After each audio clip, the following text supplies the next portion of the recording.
Good day po mga kapriyon.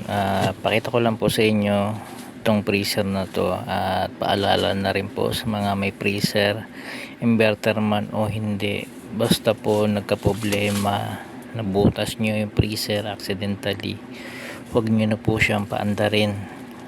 Talagang totally shutdown nyo na po, hayaan nyo na po siyang sumingaw.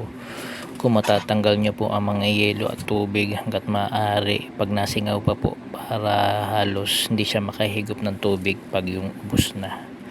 Wag nyo na pong subukang paandarin, hindi na po lalamig yan.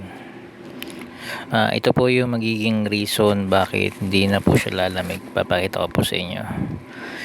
Yan po, nakahigop na po ng tubig yung compressor nya. Nasa ilalim po niyang tubig na, tapos yung nasa ibabaw na maitim, yan na po yung langis, halos wala na po natira. Dahil napilit pa natin paandarin yung unit, nakahigop na po ang compressor ng tubig. 15-15 na po ang chance nito na makasurvive o tumagal pa po yung compressor. Kahit subukan natin linisan ngayon at paandarin, experience na po natin yan na bumibigay na po yung compressor pag napasukan na po ng moisture. Ito po, papakita ko sa inyo on the spot nung bago po kasi ako magtuloy-tuloy ng repair, tinitignan ko na rin agad yung compressor, lalo't freezer po yung unit, tapos nabutas. Talagang dino-double check natin yung compressor. Kapag nakita po natin, ayan tingnan nyo po, halos tubig na po yung lumalabas.